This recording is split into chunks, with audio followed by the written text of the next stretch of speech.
Food is literally the most important thing that we could possibly focus on. It is the only thing that we truly need, that like we've extracted so much of our environment. Like sunlight and the circadian rhythm, guys, great. Sun's going to be there. In the food space itself, you have all these people who are complaining about one way is better than another way of low carb versus carnivore versus plant-based. And I think that the fundamental thing that everyone's missing here is that the environment for the human is completely messed up and backwards, and that our diet is not like how it can or should be in a variety of different things. Now you start getting people who are into circadian health stuff saying that food doesn't matter at all. It's just light. And I think this is just the most asinine thing possibly to say. Welcome back to Decentralized Radio, your one-stop shop for education on how you can take back control of your health and your wealth and live outside of the centralized systems that are plaguing our society. We're hosting industry experts every Tuesday live and also releasing podcasts Friday morning. All right. Hello. Welcome back to another episode of Decentralized Radio, where Tristan lists once again. He's been working real hard with the daylight people. If you're not familiar with what I'm talking about the daylight computer, which is no blue light, no flicker. So check that out. Link will be in the description box. But we're here with Anthony Gustin. Anthony, how you doing, man? Good, man. I actually had my daylight computer down on my shelf over here. Yeah, no, we just did the Salt Lake pop-up event because that's where I'm at the other day, and I finally got my hands on one as one of the ambassadors. They're pretty neat. They're pretty. What's your first impression of it? Just to ask. It's cool. Honestly, I haven't had a lot of time to play around with it, but it's great. It's great. Just like minimize any sort of source of screen and blue light at this point. It's unavoidable and it's so annoying. Dude, I haven't tested it yet. I actually have this spectrometer. That I got. That's like I've been a little kid running around trying to measure light waves and seeing what type of quality light I have everywhere, and I haven't done it with that yet. Just curious to see what comes out of it. But I found some cool stuff of like even inside here at this office. If I crack my window open right next to me, it really balances out the light on my screen like tremendously.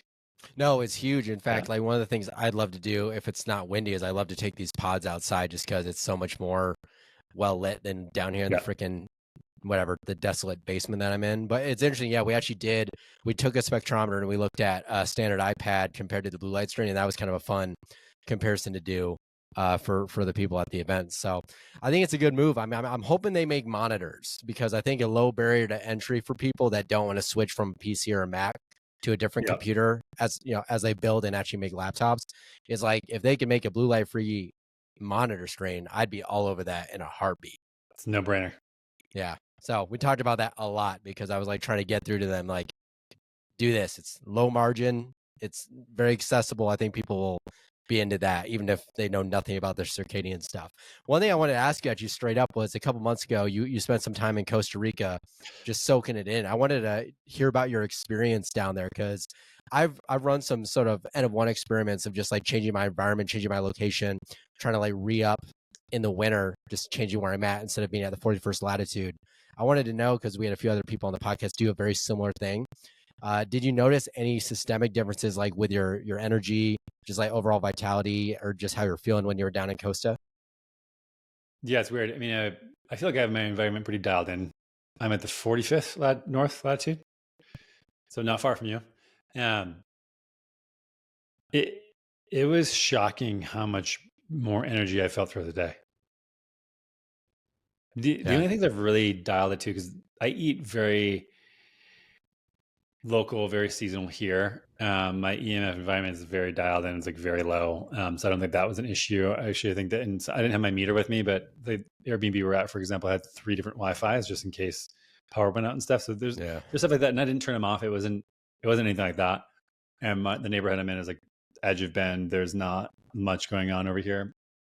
I think it was just the constant exposure to light, and then being in water and being in the ocean every day. Like those are the only main things that I can think of that were really that much different. And it was just shocking how much that impacted, seemingly. I mean, maybe it's something else, and maybe it's, I don't know what else it could have been, but always a million different factors. But yeah, just shifting the environment, being other was amazing.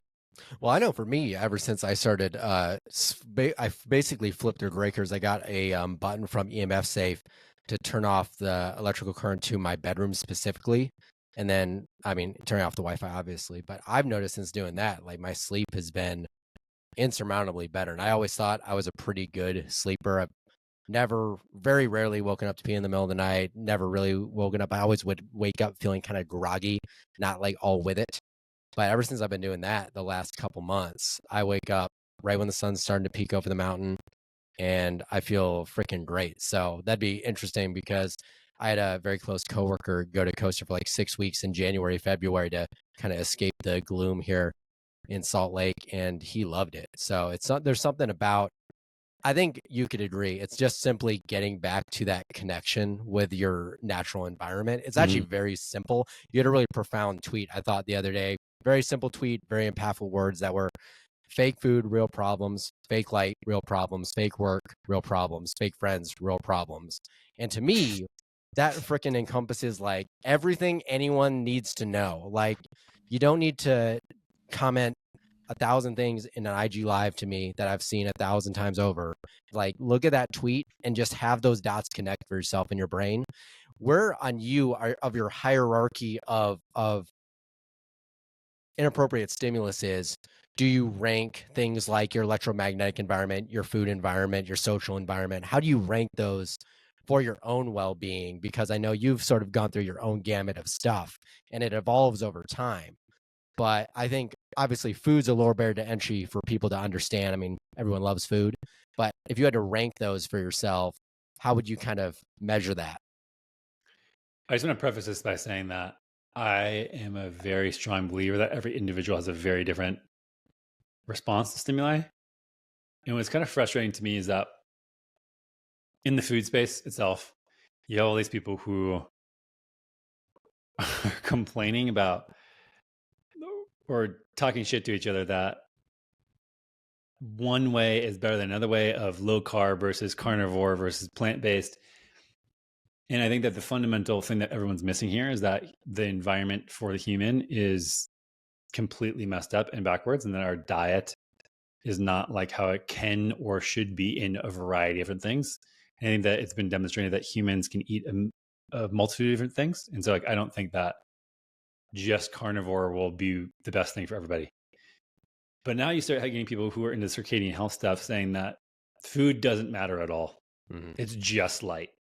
And I think this is just the most asinine thing possibly to say.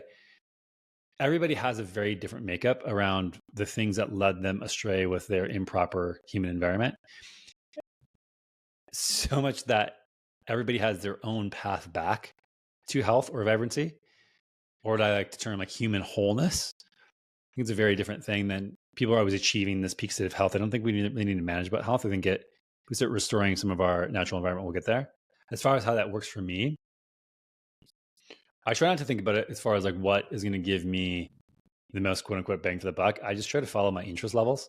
I think that this is always changing for me and I get fascinating and whatever else. And I always try to force myself to be curious about what people were thinking about or talking about from a trend specific thing. Like, oh, so many people were talking about what, like diet, nutrition, sleep, exercise. Like, I think the most sustainable thing is to focus on that thing that you're most curious about. And I don't necessarily think that I control my curiosity. I more discover it and try to follow it.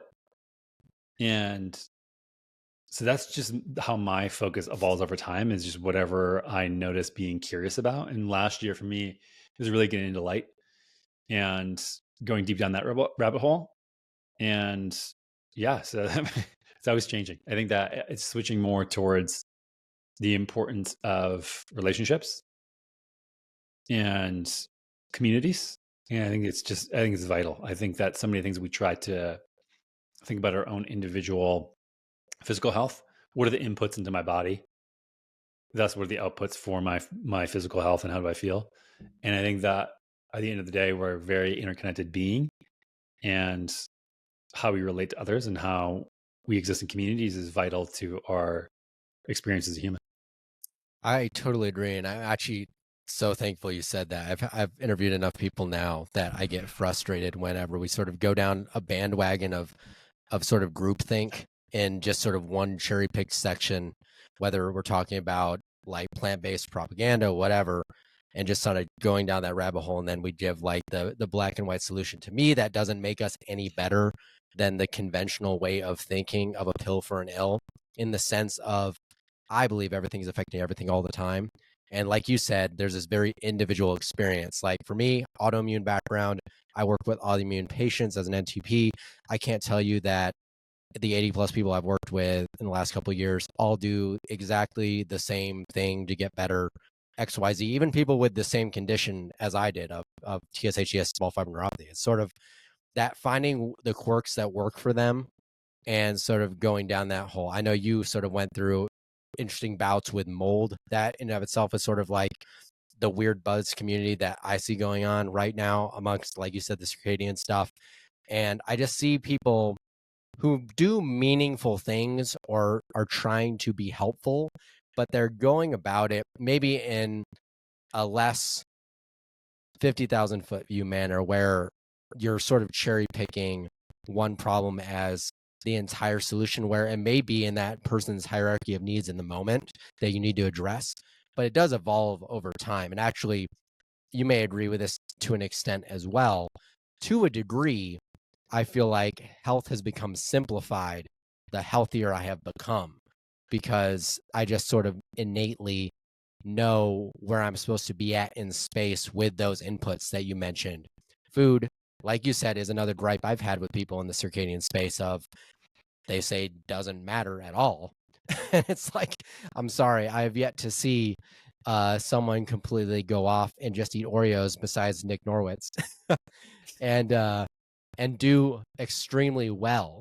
But at the same time, it's sort of, I understand the conversation they're trying to have, but I think it's easy to fall into sheep mentality in any space, whether you're coming from our side of things or the conventional side. I think sheepthink is a very dangerous place to be in. And if you're not, I think, openly curious or openly willing to question things going forward or think you figured it out, then there's so much more you still have to learn. I'm learning things every day. So I'm never stuck into one camp of this has to be the end all be all for situations. How do you escape that? Because I think I think everyone goes through it where they hit a space where they think they found it and then they reach another problem and then they're like, shoot, I didn't actually figure it out. And then maybe that opens their mind up again. But how do you stay open-minded and curious? Artificial blue light from technology is destroying our health. It disrupts melatonin production, sleep quality, and our circadian rhythms, which has been linked to pretty much all chronic disease. It also rewires our dopamine reward system, which makes it addictive by design. That is why I'm so thankful to have found the Daylight computer, the first company in the world making a computer that has a blue light free screen. They use paper reflective screen technology, so it's blue light free, flicker free, eye strain free, and is easily used outdoors, so you can use technology while getting the benefits of full spectrum sunlight. For more information, you can listen to our recent podcast with the founder of Daylight Computer, Anjan, on his incredibly inspiring story on why he wants to bring technology to the masses that is not detrimental to our health. You can go to buy.daylightcomputer.com/dradio to pre-order the Daylight tablet today and begin using your technology in a fashion that's way more in line with our biology and nature. Yeah, I don't know. I don't put that much pressure on myself. There's some times where I'm not inspired to do anything and learn anything. And there's times where I am. And I think I used to identify with somebody who was maximally curious and put a lot of pressure on myself for the times where I wasn't learning or experimenting and doing all these things. And I think that was more stressful than just being like riding the wave more, so to speak, and going with things as they come. And I found that that's a way more sustainable way for myself to live and not be obsessed about this type of stuff. And seasons where I'm just working and I'm not focused on optimizing or changing things or trying to achieve some new outcome. And I'm just trying to be of service. And I think that that's totally fine too. Like there's this, especially when people go on places like Twitter, I think can get obsessed with being the interesting person with an interesting fact and feeling inadequate if you don't have an enormous amount of interesting facts.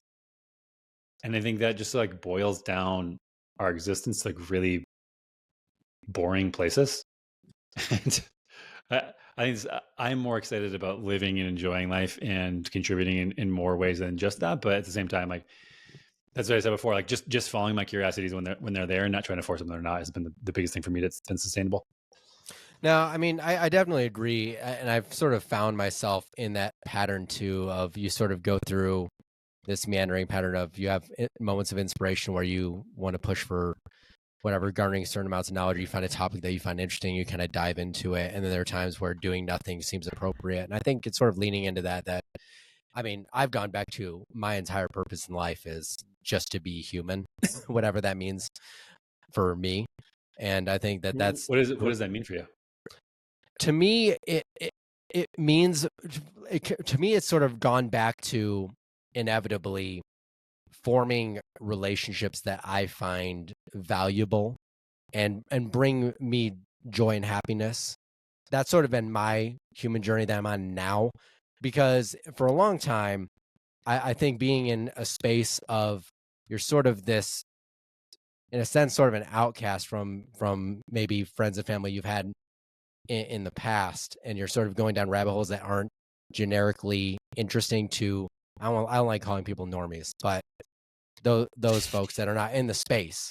And so it can be like a healing journey can be freaking isolating.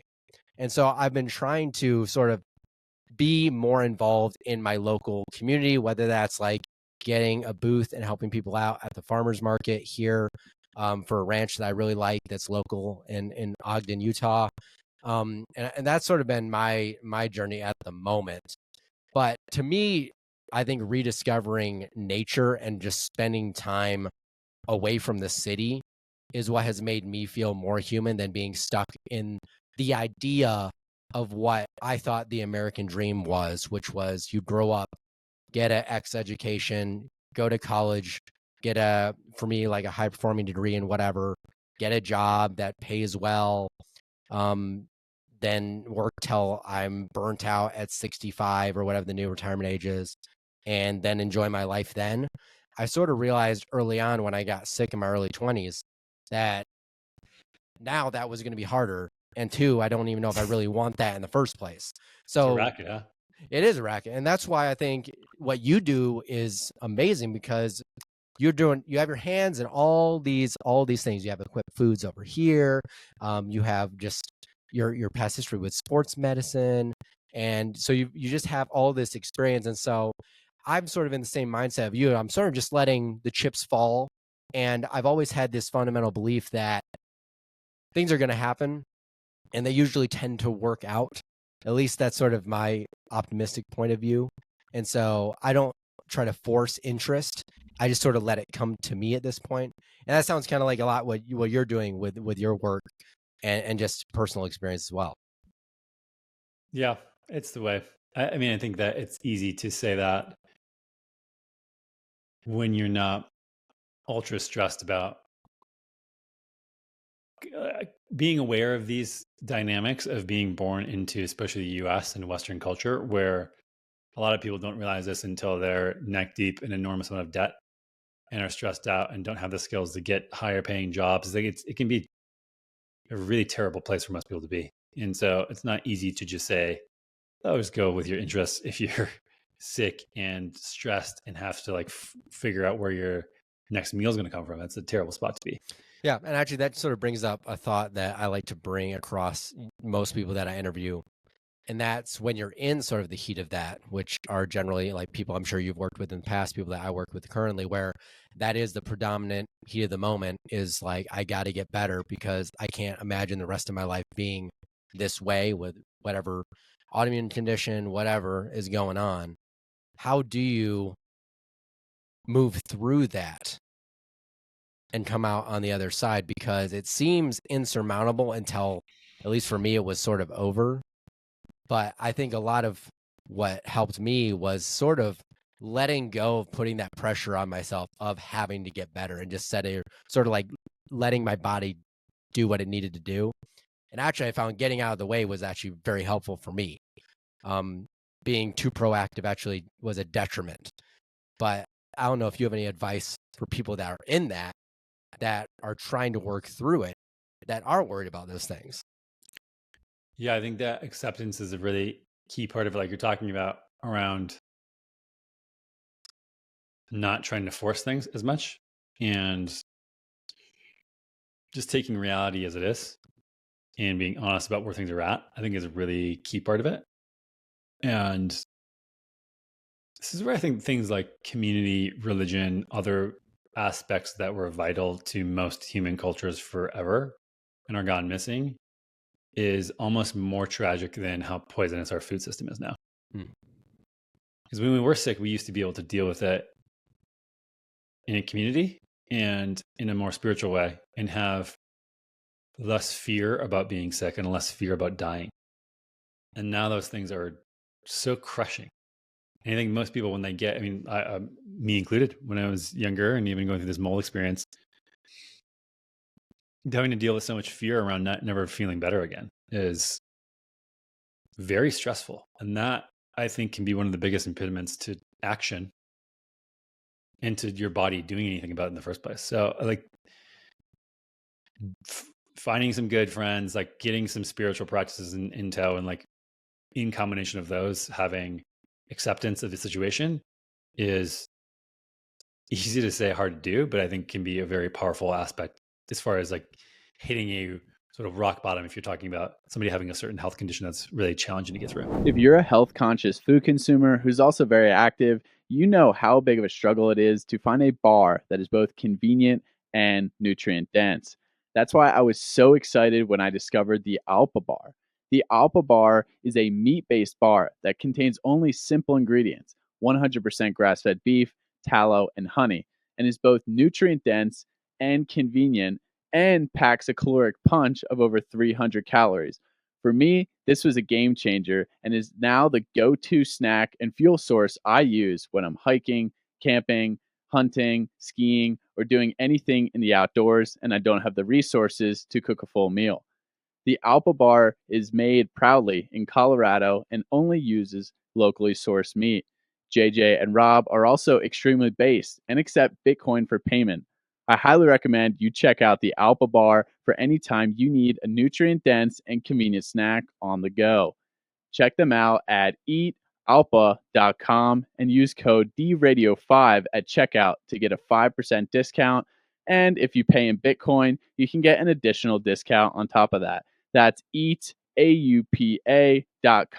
and use code DRadio5 at checkout. No, I actually would raise one thing that I talked about with Terry Wells at length for quite some time, because I feel like for my generation and some of the generations coming up, and maybe even some of the older generations, there seems to be like a lot of identity crises going on where people are fighting so hard to find themselves, yet in other ways are sort of splintering from some of the very practices that I think have brought people meaning for thousands of years, sort of like religious communities or what have you. And I feel like there's value in that because, like I said, this journey can be isolating. And I think isolation and loneliness is one of the, well, for lack of a better word, some of the biggest like killers out there.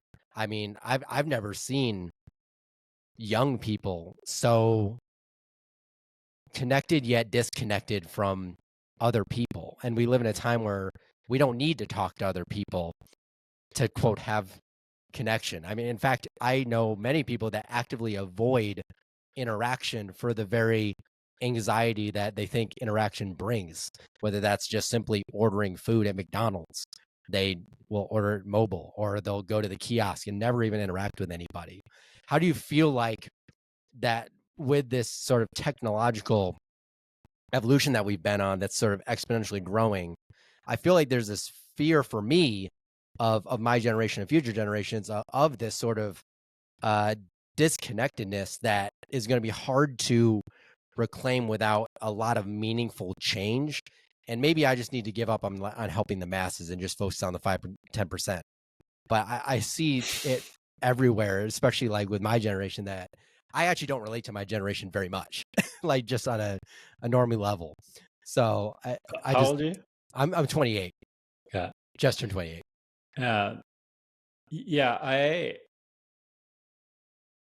I've thought about this a lot.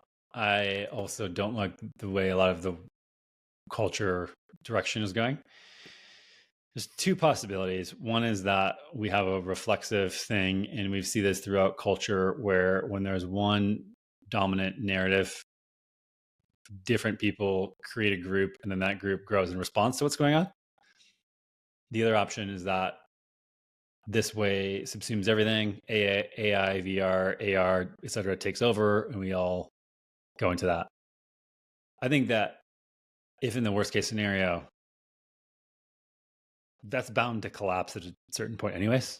Like that's not going to sustain forever. Like it would suck to live the rest of my life and have everybody enter the matrix, so to speak, and be very isolated, of course. But I think that when I think about things on a longer scale, I'm not necessarily worried about it. Like I think it will self-correct at a certain point. I just don't think what we're doing is sustainable culturally. And that can be seen as a good thing or a bad thing. But I think that at the end of the day, that gives me hope, is that either we have a relative response to it or it just falls apart and kind of like as a house of cards that it is, just collapses. Yeah, I think you're right about self-correction, that generally, I mean, in nature, that would probably happen. I'm sort of hoping that maybe it happens sooner than later. But one thing about sustainability that has always piqued my interest does go back to the food system, because that's a huge discussion in the space. I know you talk about it quite a lot, and that's where the generic sort of mainstream agenda around what they think is sustainable moving forward, like basically plant-based products like soy and corn and all this stuff, and this monocropping that's been going on, and the discussion you have around sort of regenerative agriculture. We've had a lot of people on, like Kevin Muna from Perennial Pastures and stuff, talking about that. But you said something about how ruminant grazing is one of the most sustainable ways to, continue, farming and having proper agriculture and healthy land. And so I'd maybe like to break that down with you a little bit, because the way I see the American food system is, while I'm all about free market, I sort of see these camps within each industry where you have sort of a handful of major conglomerates that kind of control the major forces that be, whether that's in the meat industry, whether that's like obviously Amazon's there and shipping. But how do we sort of make that less of an issue? Because especially with things around meat, we mainly eat beef, pork, and chicken. And I think we and you would both agree that beef's going to be the most nutrient-dense option out of those two, probably the least worrisome to eat.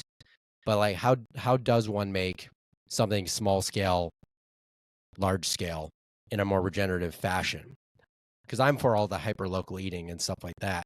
And maybe that's the way it needs to go, is sort of focusing on localization and being more localized in like the way we shop. But I'd love you to break down your thoughts around how do we scale something like that that does impact the environment as well in a positive manner. I don't know if scale is the right way to go about it, honestly.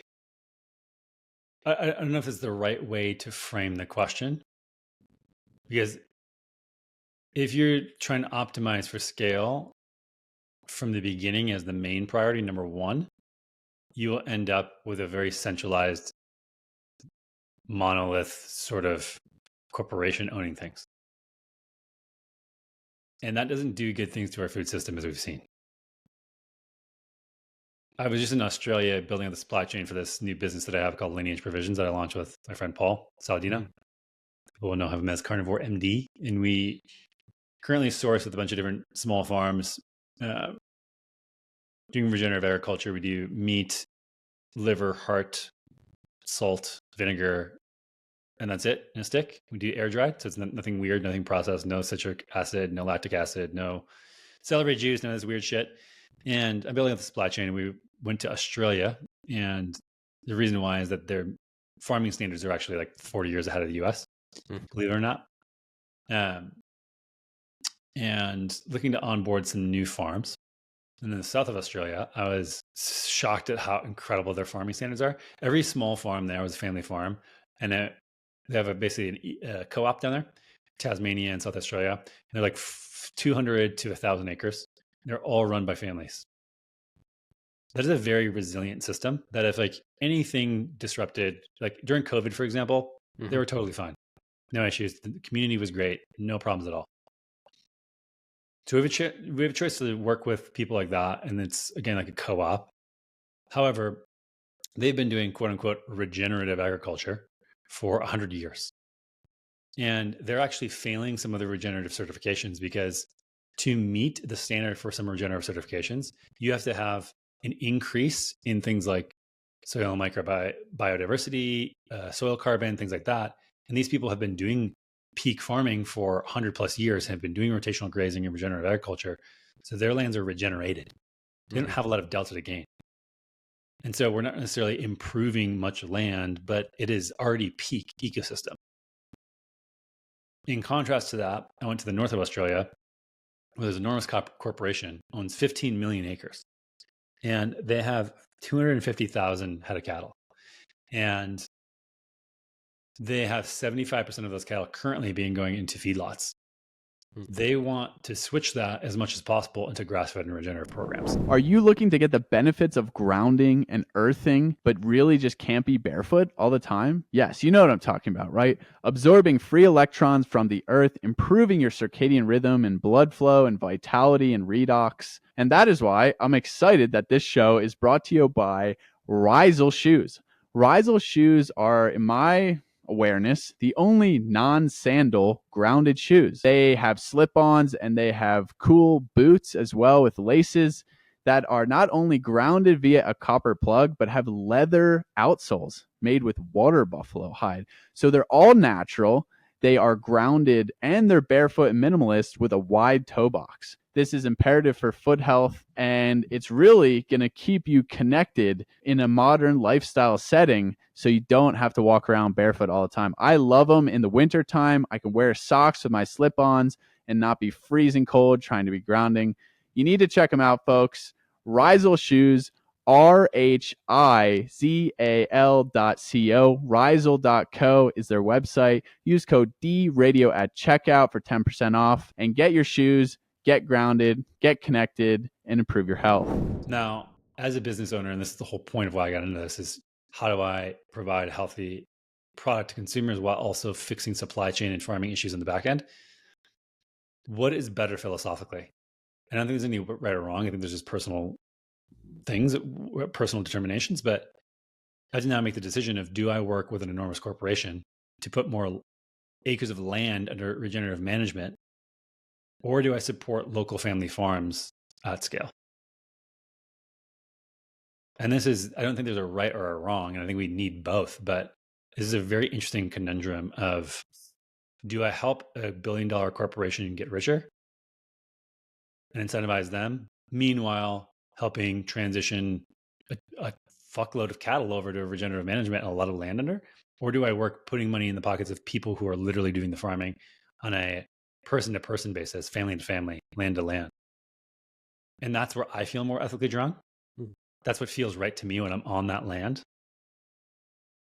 And I just have to listen to my gut at that point and feel like, okay, I feel more like supporting these people than the other people. Doesn't mean it's right or wrong, but the other system is so big and so complex and so hard to manage that they are very fragile when it comes to supply chain issues. Yeah. I think our world is becoming more fragile, and to weather any sort of instability in the future decades, I think we should really be focusing on how to support smaller farms and more of a focus on how to do regenerative agriculture on a micro level. Because even when I was at my farm in Texas, my friend had a place 15 minutes away from me. Their soil and climate was completely different. And what worked at my place would have never worked at theirs. Mm-hmm. And we're trying to think about scaling things across the entire planet. Yeah. We've lost so much wisdom on even a local level about what works from my plot of land to someone else's plot of land, that should be more of the conversation, I think, of what works for each specific parcel. And my fear is that we're not going to be thoughtful about how we take in the oncoming AI layers and this stuff, where I think that there's an opportunity to use it as a tool to help humans make decisions. And I think what we're going to do is try to standardize everything and have a template for this is how you do quote unquote regenerative agriculture. It gets over applied. It actually doesn't work. The yields aren't better because we're not having a human on the land figuring out, is this the best case for this property? Yes or no? And AI can help with that. But if we're just looking at it as like AI is the answer, humans are no longer necessary, I think it's going to be very problematic. So that was a long-winded answer to your question. No, I mean, to be honest, I'm actually glad that you provided that context, because I think, and that also goes back to the way we approach health too, to some degree. I mean, two people, same condition, different environments, you kind of look at them a little bit differently. I think you're right. I mean, we've spoken with enough people in the regenerative ag space. We spoke to Gabe Brown about soil health, and that is very true. Like, you can have two plots of land that, like you said, are relatively close together, but are actually within two different requirements. And so you have to approach them differently. So sort of to build on that is, how do we make that idea present enough that we don't go down that wrong rabbit hole of standardizing and then standardizing that scale? Because I actually do agree with you on that point. It makes a total sense. And I think anyone that just listened to that part, if that does not make sense, just check your brain again, because that was probably the clearest I think you could probably make it. And so I think, how do we make that more feasible, especially here in the US, where things seem to be a little more chop and block and a little more like we do have a lot more regeneration to do with a lot of the land, especially in the Midwest. I grew up in Kansas, and I mean, I've seen many fields of corn. I mean, there are so many problems in this space. And I think about the problems sort of like I think about an ecosystem where there's not one single one that's going to fix everything. They're all interdependent. And there's an ecology of issues that need to be worked on. And just like I said, with how people approach their own physiology, I think that whatever's most interesting to a certain person is probably the best thing for them to work on. But man, like how to fix the farming system in the US is kind of like, I guess, the question you're asking here. And well, and it's definitely not like there's going to be a black and white answer. Like, we're not going to figure it out. But I think it's an open discussion to have. I do have very clear things that I've thought deeply about this for at least like the last 7 years. And I have a document that has like 38 different problems in it. And some of them are scale. Some of them are access to land. Some of them are access to labor. Some of them are like mid to small processing facilities that farmers can get into, marketing, distribution, land cost, land access, land size. All of these things are changing in a way that makes it much harder to make food rather than make it easier. And so there are, again, like I have a list of high 30s problems that I think need to be worked on. And I think that the biggest thing, another thing I've tried to be off social media a lot lately, and sometimes things just bubble through that I'm like, I can't not say this. And one of them was just how appalled I am about how people don't understand young, smart people who are trying to work right now that aren't working in the foods, aren't working in the sector at some degree. Food is literally the most important thing that we could possibly focus on. It is the only thing that we truly need, that like we've extracted so much of our environment. Like sunlight and the circadian rhythm, guys, great. Sun's going to be there if we have any issues, unless we get some like crazy nuclear holocaust where there's no sunshine coming through. Even that will fix itself in like 5 to 10 years. With food, we can't, if the trucks stop coming to the grocery store, if we don't figure out how food is made and distributed and don't do it in a sustainable way, and the food stops, we're all screwed. And the way we're doing it is unsustainable. It is literally the single biggest issue that we have. We can't just go out into the woods and be hunter-gatherers again. That option is sailed. We are past that point. And so to not focus on how do we create a truly not only sustainable, but regenerative food system, in the sense that this will get better as it goes along, and how that's not number one focus for most young people, to me is frankly shocking. I think that we have a culture that prizes success and achievement of things rather than just reality of what the actual problems that we're facing are. So yeah, I think that we have a crisis of that. And then we also just have an issue of philosophy around defining what food actually is. And I think so many people just view it as they're so separated from nature that they just think about this thing that gives them mouth pleasure and calories. Yeah. And that's what 95% of people think food is. And I have a very different definition. And I think that if you have any connection to nature and understand that the only reason you're alive is because you eat food, and how much it is information from your environment and a part of your environment, and literally the source of all life is everything eating everything else, it starts to become a very different question of like, okay, this is very important, and thinking about it in a very different way than just, oh, it's something we can produce in a lab. Don't worry, we'll have another way to do this later on at scale. It's just insane. Yeah, and we actually spoke to one of our very earliest podcasts was with Stefan Van Fleet, because he's sort of in our neck of the woods. We had him come down to Salt Lake. We talked to him, and that was like part of the discussion was like lab grown meat, very different thing than eating even like a partially grain fed burger or beef. And yeah, that's like one of my biggest gripes with everyone in the generic health space. So not even on our side of the fringe of just like people viewing things in the term of macros alone, protein, carbs, and fats and calories, and thinking that that's all that they need to worry about. Like, let alone that's not their only problem, but we're viewing, like you said, food in a completely detached manner. I mean, I remember in 2020 when all that food scarcity was going on, I was in LA at the time, which is probably the worst place you could possibly be during some of that. And just the hysteria around like the supply chain alone was nut bars.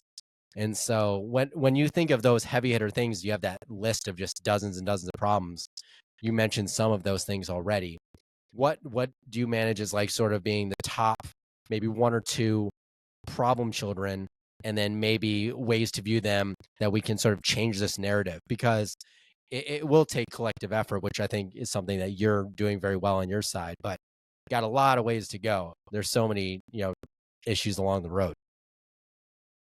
If I could change one thing, and I hate this question because I think it's, again, like they're all interdependent and it's tough.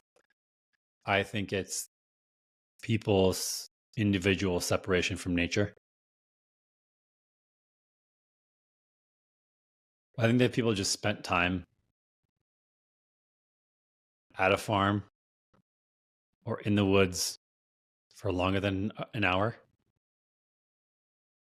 everything would change significantly. We've just created these weird zoo cages for ourselves that have allowed us to distort reality into something that is very far from what it actually is.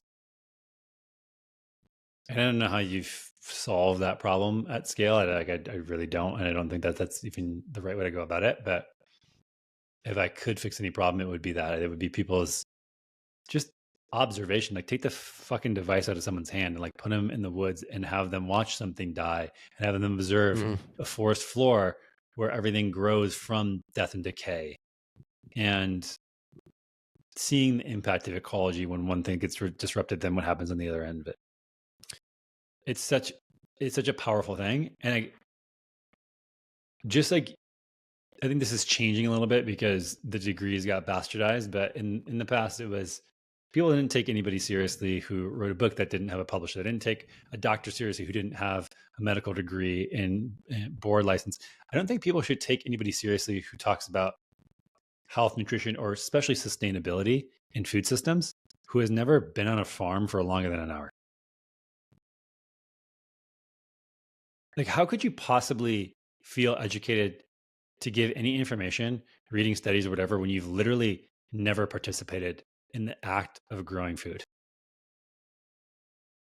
To me, this No, is no, insane. I no, it's an important point. It's one of those things where like I don't try to pretend like I understand it all or that I've had all the experience. I've definitely spent way more time on a farm than the average person, just out of self-interest and just like wanting to get in the dirt and like feel. But that was one of the discussions we've had, was like we shouldn't be talking to scientists about some of these problems. We should be talking to the farmers who are on ground zero, touching the land with their hands, moving the cattle, and really getting their, like, we've sort of, I think, pushed them to an aside in a sense of like the importance that they really hold to our communities, because it all starts with them.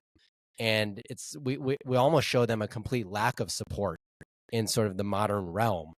And like that's sort of one of the gripes I had. Like, we just went camping this last week. I'm going camping this next week. And I was really thankful that we went to a campsite that literally had no service. And so everyone that I was with was forced to sort of be in the moment and just be there. But camping isn't even camping anymore. Like when I went back backpacking with my dad when I was in Scouts, early teens, like we literally, like, well, one, we didn't have our phones, but two, I mean, you can bring so much shit with you camping now. Like I see all these people with their RVs that they go to a campsite where they have direct plug-in because there's an electric grid right under the campsite that they can plug their RV into. That's like not camping. And so even in that space, while you're trying to connect or whatever you're doing, you're still so massively disconnected that you're not even close to what it's actually like to be out in the woods doing your thing. And so I do think that that is valuable. And it's like I think where my mind gets stuck is the problem seems so insurmountable that I have a hard time knowing how can we get enough people on board to make an effective change in such a harsh political climate that we now find ourselves, especially here in the US. I mean, all the circadian people are like, oh, we got to move to El Salvador now. So it doesn't like fix any of those issues. And like you say, they sort of ignore it in general. And so my philosophy is that we've hit the iceberg. The hull is accumulating in water, and my job's to blow up as many life rafts as possible. That's it. And once I took the pressure off of having to redirect, like patch the hole in the Titanic, or the denial that the iceberg has actually struck the hull and pierced it, my life became way more simple. That's just my experience. So hopefully that provides you some sort of No, it makes sense. I mean, after every conversation that we've had here on the show, that the less I'm worried about reaching huge amounts of people and more about just people that are willing to listen and hopefully engage in some of the behavior.